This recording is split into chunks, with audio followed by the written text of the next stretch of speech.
బట్టతలతో బాధపడుతున్నారా? ఆధునితనమైన పద్ధతిలో hair transplantation చేయబడును. Face clinic Hyderabad. Hi hello నమస్తే, వెల్కమ్ టు సుమన్ టీవీ. ప్రస్తుతం మనతో ఉన్నారు founder and CEO of realtor oxygen doctor Nandi Rameshwar Rao గారు. సార్తో మాట్లాడదాం. నమస్తే సార్. సార్, గోల్డ్ ప్రైసెస్ చూసుకుంటే హెచ్చు తగ్గులు అనేవి, ఇన్ఫ్లేషన్ అసలు ఎందుకు ఫ్లక్చువేట్ అవుతున్నాయి గోల్డ్ ప్రైస్ అనేది అని చూసుకుంటే కొన్ని కారణాలు ఉన్నాయి సార్. అందులో వచ్చేసి మనకి కరెన్సీ మార్పులు ఒకటి, వడ్డీ రేట్లు ఒకటి, డిమాండ్ అండ్ సప్లై ఒకటి, ఇన్ఫ్లేషన్ అనేది ఒకటి ఉంది సార్. సో అంటే ఇవన్నీ కూడా కారణం అని చెప్పుకోవచ్చా? మరొకటి ఏంటంటే ఇజ్రాయెల్కి ఇరాక్కి యుద్ధం జరుగుతుంది. సో అంటే ఇవన్నీ ద్వారానే మనకి గోల్డ్ ప్రైస్ అనేది ఫ్లక్చువేట్ అవుతుందా అంటే ఏం చెప్తారు సార్? అసలు గోల్డ్ గురించి ఈ క్వశ్చన్కి నీకు ఆన్సర్ చేసే ముందు గోల్డ్కి తాలూకా ప్రాముఖ్యత ఏంటి చూడు. ప్రపంచంలో చాలా దాదాపు 200 దేశాల్లో కంట్రీస్ ఉన్నాయి, 195-200 ఉన్నాయి. మన కంట్రీలో వాడినంత గోల్డ్ 95% కంట్రీస్ వాడతారు. బట్ మన ట్రెడిషన్, ఇప్పుడు ఏ ఫంక్షన్ జరిగినా, పెళ్ళి జరిగినా they will come with gold ornaments. కొంతమంది అయితే బిస్కెట్లు 24 క్యారెట్ కొని పెట్టుకుంటారు, కొంతమంది ఆర్నమెంట్స్ వేసుకుంటారు. అండ్ మీరు పూర్వకాలం చూసుకుంటే అంటే ఒక 30, 40, 50 ఇయర్స్ మన గ్రాండ్ ఫాదర్ టైంలో చూసుకుంటే బంగారంతో ఆడుకునేవాళ్ళంట. మా నాయనమ్మ చెప్పేది ఒక తులం 5 రూపాయలు 3 రూపాయలు ఉండేదండి. తులం అంటే 10 గ్రాములు. రాళ్ళు ఆట ఉంటాయి 5 స్టోన్స్, అది ఆడుకునేవారంట గోల్డ్ కాయిన్స్తో. సో ఎందుకు చెప్తానంటే గోల్డ్కి ఎప్పుడు కూడా ఎవర్ గ్రీన్ డిమాండ్. ఒకటి రియల్ ఎస్టేట్ అనేది వేరు, కప్పడా అనేది వేరు, రోటీ అనేది వేరు. గోల్డ్ కూడా ఎస్పెషల్లీ లేడీస్, జెంట్స్ కూడా వాడుతున్నారు.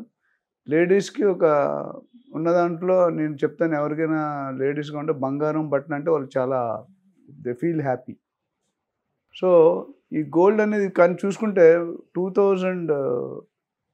1993లో నాకు గుర్తుంది 5000 ఉండేది 10 grams.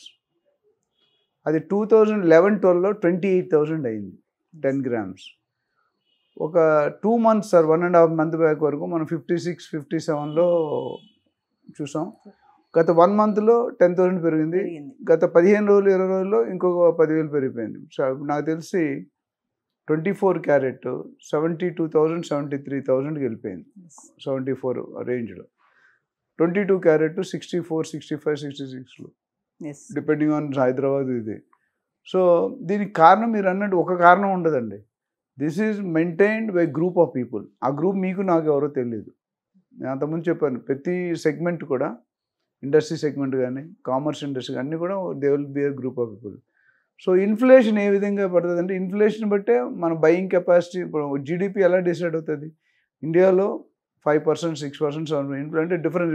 శాలరీ ఇంక్రీజ్ చేస్తారు. ఎందుకు ఇంక్రీజ్ చేస్తారు? ఇన్ఫ్లేషన్ పెరిగినప్పుడు ఎంప్లాయీస్ తట్టుకొని దాన్ని సాటిస్ఫై చేసుకోవాలి, అంటే కొనుక్కోగలగాలి. లేకపోతే they will stop coming to the office. అట్లా గవర్నమెంట్ డిఏ పెరుగుతూ ఉంటుంది every year, twice or thrice. ఈ ఇన్ఫ్లేషన్ అనేది కూడా it all depends upon how we are trading. అంటే మన ప్రైసింగ్ ఎలా అమ్ముతున్నాం. ఇప్పుడు ఉల్లిపాయల వల్ల గవర్నమెంట్ ఓడిపోయింది, మీకు తెలిస్తే. ఆనియన్ రేట్లు పెంచే 100 రూపాయలు అయిపోతే గవర్నమెంట్ ఫాలో ఉన్నాం.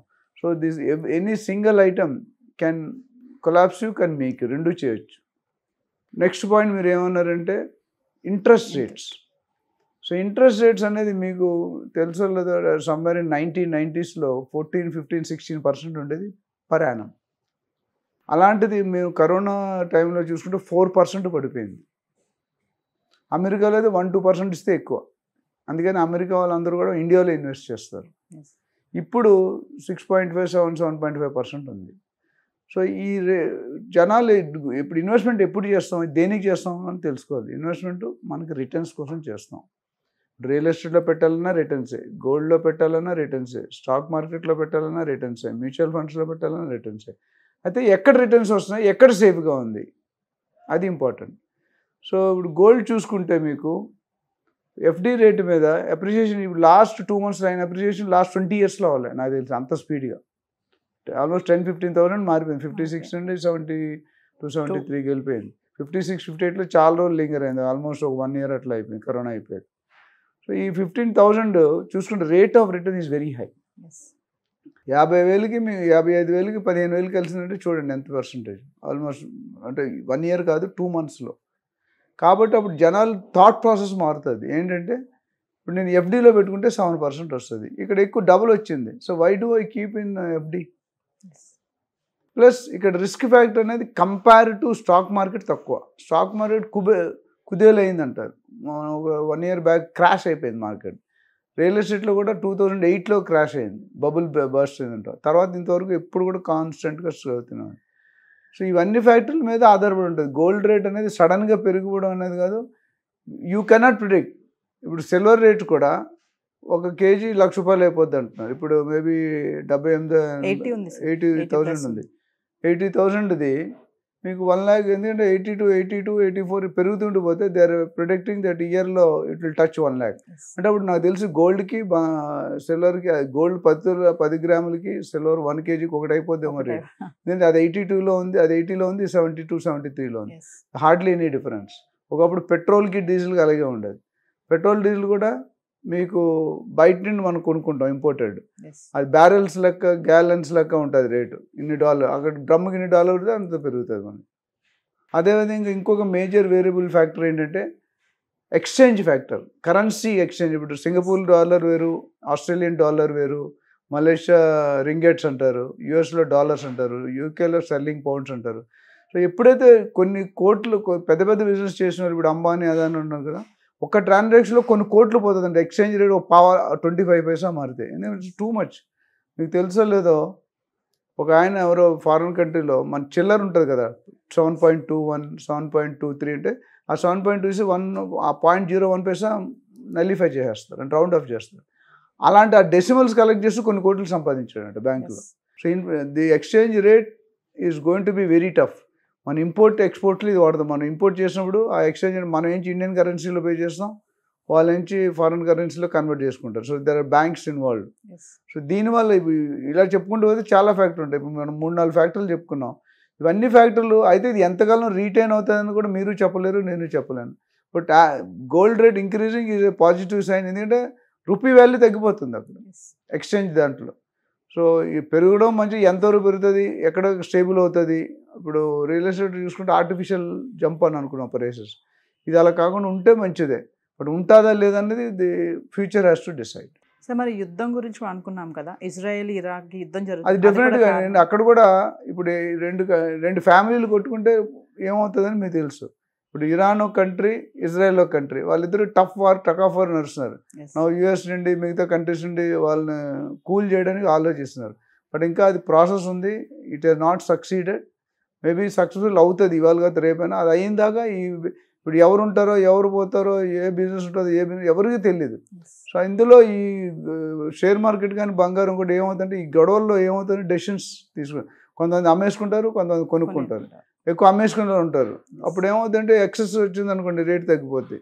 లేదా అసలు అమ్మట్లేదు, కొనుక్కుంటూనే ఉన్నారు, దెన్ రేట్ ఎప్పుడు పెరిగిపోతుంది. It depends upon the supply and demand gap. ఆ గ్యాప్ అనేది ఎక్కువ ఉన్నప్పుడు, తక్కువ ఉన్నప్పుడు ఆ బిహేవియర్ మారిపోతుంది. కన్జ్యూమర్ బిహేవియర్ బట్టి డిమాండ్ ఉందనుకోండి, మీకు మంచి పెద్ద డిమాండ్ ఉందనుకోండి, మీ దగ్గర లేదు. ఇప్పుడు పెట్రోల్ పంపులు రేపు స్ట్రైక్ అంటే ఇవాళ కార్లన్నీ లైన్ కట్టేస్తాయి. సో ఆ డిమాండ్ తగ్గుతుంది, సప్లై ఆగిపోతుందంటే డిమాండ్ ఆటోమేటిక్గా రేటు పెరిగిపోతుంది. ఎక్కువ మోసాలు జరుగుతాయి. పెట్రోల్ బంక్ బందుల టైంలో ఏం చేస్తారంటే 1 లీటర్ వేయకుండా 900 ml వేస్తారు. అదే 1 లీటర్కి 50 ml తీసి బికమ్స్ ఏ కరోడ్పతి. సో దీని మీద మరిన్ని డీటెయిల్స్ ఏమైనా కావాలనుకుంటే they can always contact the number which is being scrolled on the screen. Will definitely clear them. So final question చెప్పండి సార్. ఇప్పుడు గోల్డ్ది 1 lakh కూడా 1,00,000 కూడా దాటేస్తుంది అని చెప్పేసి ఒక టాక్ అయితే వినిపిస్తుంది. మరి ఇలాగే ఉంటే గనక 1,00,000 దాటేస్తుంది అంటారా? అవకాశాలు అయితే కనిపిస్తాయండి. Possibilities are there. మనం it's too early to decide. ఎందుకంటే 56-58 నుండి ఒక్కసారి 15,000 పెరిగి 72-73 అయింది. అండ్ ఇట్స్ మ్యాటర్ ఆఫ్ 2-3-4 వీక్స్లో అయింది. So possibilities are there. అవుతుందని ఖచ్చితంగా చెప్పలేం, but it is in the positive move. Thank you sir. Thank you. Suman టీవీలో మీ పర్సనల్ అండ్ బిజినెస్ ప్రమోషన్స్ కోసం కింది నెంబర్కి కాంటాక్ట్ చేయండి.